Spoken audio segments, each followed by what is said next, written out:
রাসূল সাল্লাল্লাহু আলাইহি সাল্লাম ইরশাদ ফরমান, জাহান্নামকে ভয় করো, হোক সেটি একটা খুরমা খাজুরের দানের বিনিময়ে হইলেও তোমরা জাহান্নাম থেকে বাঁচো। আমরা সবসময় এখানে দানের গুরুত্ব বোঝানোর ক্ষেত্রে রাসূল সাল্লাল্লাহু আলাইহি সাল্লাম এই কথা বলেছেন যে তোমরা বেশি থেকে বেশি দান করো। যখন যে অবস্থায় তোমার কাছে যা কিছু আছে সর্ব অবস্থায় তুমি দান করো।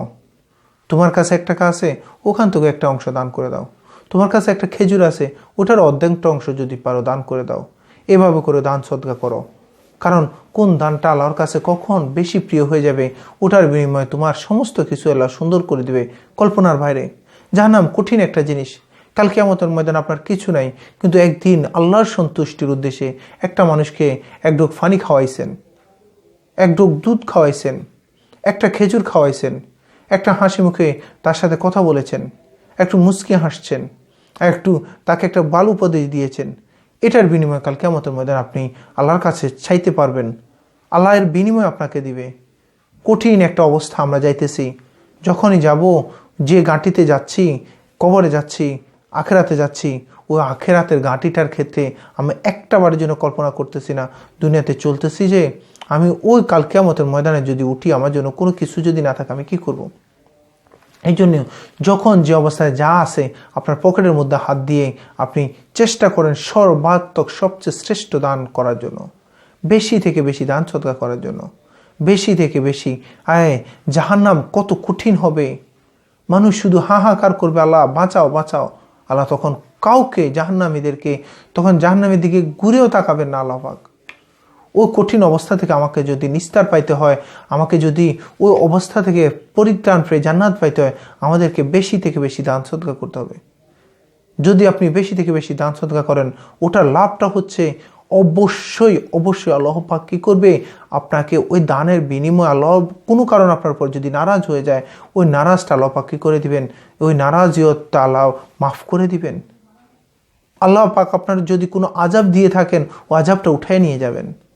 দানের বিনিময়ে আল্লাহ ক্রোধ ফানি করে দেয়, আল্লাহর রাগ কমায় দেয় দান।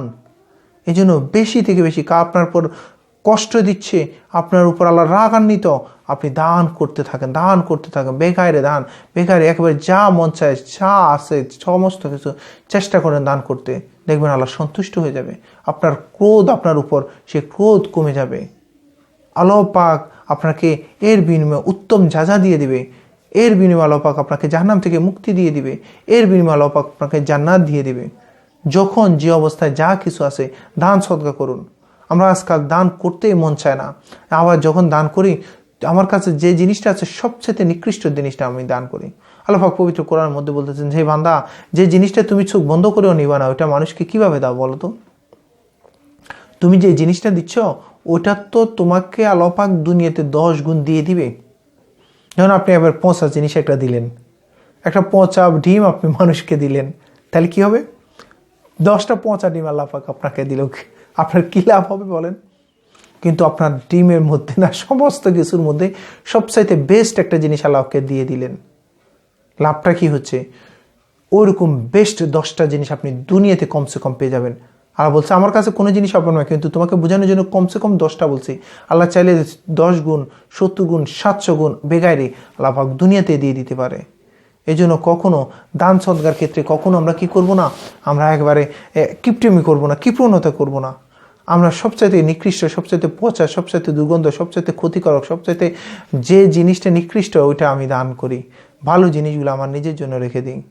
আপনি যে জিনিসটা দান করতেছেন নিজের জন্য রেখে দিচ্ছেন, এগুলা খেয়ে চাইতে পারবেন, গ্যারান্টি নেই। কিন্তু যে জিনিসটা বেস্ট জিনিসটা দিয়ে দিচ্ছেন, যে ওটা আপনাকে 10 গুণ তো দুনিয়াতে দিবে, আখেরাতে আপনি বেস্ট জিনিসটা দিয়ে দেন না লাগে, আপনার আখেরাতে তো লাগবে বেস্ট জিনিসটা। সর্বোচ্চ 80, 100, 200 বছর বাঁচবেন, কিন্তু এক সময় তো চলে যেতে হবে। আবাদুল আবাদ কবরের মধ্যে আপনাকে 40,000 বছর থাকতে হবে, হাসরের ময়দানে 50,000 বছর থাকতে হবে, আপনাকে ফুলসেরা 30,000 বছরের রাস্তা। ওই সময় আপনি কি যদি ভালো ভালো জিনিসগুলা দুনিয়াতে থাকতে যদি না পাঠান, আপনার ওখানে গিয়ে আপনার কি ফয়দা হবে বলেন? আপনার কি আমল হইল, আপনার কি ঘাটতি হইল, আপনার কি সঞ্চয় হইল, আপনি কতটুকু জমাইলেন বলেন? যেন আসুন না একটু দুনিয়াটা পরিবর্তন করি, বেশি থেকে বেশি দান সদকা করি। দিনে দান, রাসূল সাল্লাল্লাহু আলাইহি সাল্লাম বলে, তোমাদের মধ্যে সবচেয়ে শ্রেষ্ঠ দান করে আবু বকর। আবু বকর রাদিয়াল্লাহু সবচেয়ে বেশি দান করতেন না, এইভাবে না।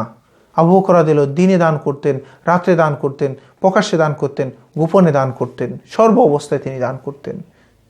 সবচেয়ে বেশি দান করতেছেন এটা না, যা সামর্থ্যের মধ্যে ছিল সব রাসূল সাল্লাল্লাহু আলাইহি সাল্লামের জন্য আল্লাহর হুকুমে দিয়ে দিতেন। তিনি কখনো কৃপণতা কার্পণ্য বোধ করতেন না।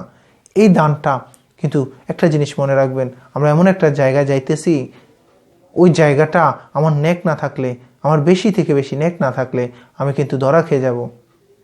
এই জন্য আসুনরা জীবনটা একটু পরিবর্তন করি, দানের হারটা বাড়াই, বেশি থেকে বেশি দান সদকা করি। এই দান সদকার বিনিময়ে আল্লাহ পাক আমাকে কাল কিয়ামতের ময়দানে জাহান্নাম থেকে মুক্তি করে জান্নাত দান করবে। আল্লাহ পাক আমাদের সবাইকে সঠিক বুঝ দান করুক। আসসালামু আলাইকুম ওয়া রাহমাতুল্লাহি ওয়া বারাকাতুহু।